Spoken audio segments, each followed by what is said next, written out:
আব্দুল্লাহর মা কিয়া, আমি জানি যে সন্তানের লস বা সন্তানের হারানোর স্মৃতি কখনো ভোলার না করেছেন, যেটা আমাদের ভবিষ্যতের জন্য একটা পাথেয় হয়ে থাকবে। আমরা সেটাকেই করতে চাই আপনাদের সাথে থাকার জন্য। তো সেই জন্য এসছি এখানে। যা কিছু এটা আমাদের পক্ষ থেকে খুব সামান্য একটা উপকার।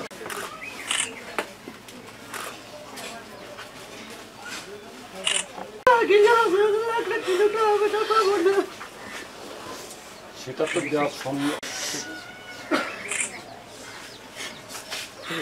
ঠিক আছে। ওই দিনকে আমরা ক্লিনিকে আমার স্বামীকে ভর্তি করে তুই আমার ছেলে আসতেছিল। আসার পরে থানার সামনে থেকে ওই গুলাগুলিতে ওইখান থেকে সাহেবলি দারোগা বলে ডাকে নিছে, ডাকে নিয়ে বলে গুলি করছে। আর ওর বাপের ভর্তি করে তুইও আসতেছিল, বুঝছেন। আর আমি তো ওর বাপের নিয়ে ক্লিনিকে ছিলাম, রতন ক্লিনিকে ভর্তি ছিলাম। তা পরে লগে 2টার দিকে আড়াইটা 3টের দিকে ফোন দিল বাড়িতে যে আব্দুল্লাহ গুলি খাইছে।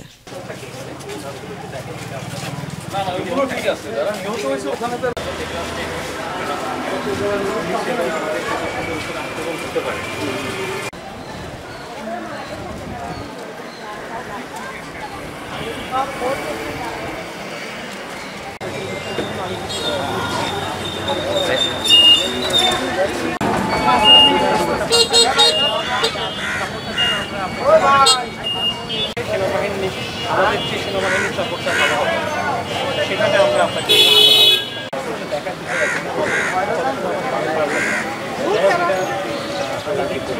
যে গুলিগুলো আছে এগুলো মাথায় আর হাতে এগুলোতে এখন ওকে যন্ত্র পেন করে আর কি। বিজিবির পক্ষ থেকে আজকে অনুদানটা পেয়ে আমি আসলে অনেক কৃতজ্ঞ তাদের কাছে। স্যারকে অনেক ধন্যবাদ জানাই। স্যার আমাকে চিকিৎসার ব্যাপারে ফোন দিছিল, আসলে আমি স্যারের সাথে স্যার আমাদের সাথে কন্ট্যাক্ট করছে, এই জন্য আসলে স্যারকে আন্তরিকভাবে ধন্যবাদ জানাই। তোমার কি পছন্দ? কি খেতে পছন্দ করো? ফল খেতে পছন্দ? তুমি কি খেতে পছন্দ করো, ক্রিকেট না ফুটবল?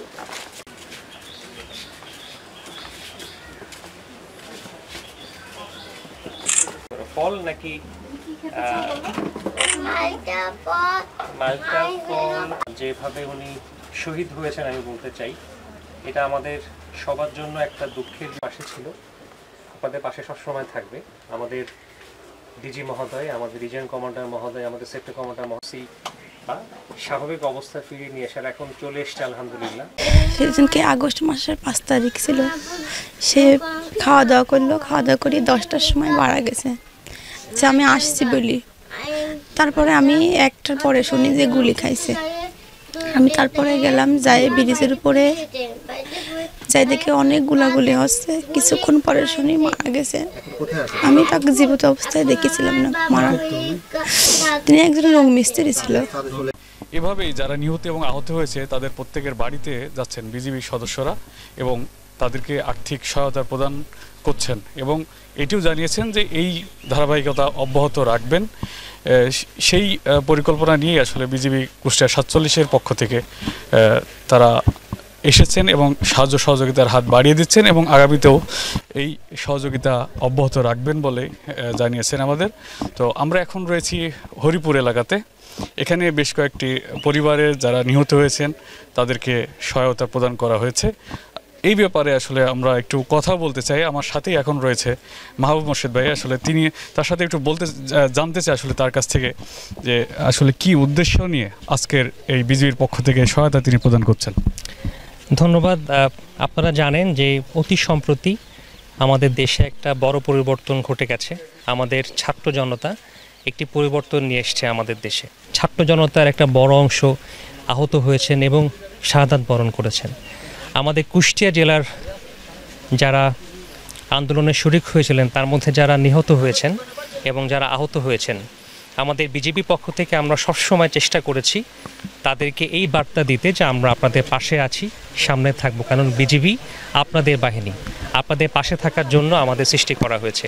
আমরা বর্ডার দেখছি, আমরা সীমান্তের অখণ্ডতা এবং সীমান্তের যে স্বাভাবিকতা রক্ষার পাশাপাশি সাধারণ মানুষকে সাহায্য করা এবং তাদের পাশে দাঁড়ানোর অংশ হিসাবে আমরা এই কর্মসূচি হাতে নিয়েছি এবং আমরা একে একে যতটুকু সম্ভব আমাদের পক্ষে যতটুকু সাপোর্ট করা সম্ভব চিকিৎসা দিয়ে অর্থ সাহায্য দিয়ে আমাদের ডিজি মহোদয়ের নির্দেশনা মোতাবেক আমাদের রিজন কমান্ডার এবং সেক্টর কমান্ডার মহোদয়ের নির্দেশনা মোতাবেক আমাদের প্রচেষ্টা সবসময় জারি থাকবে।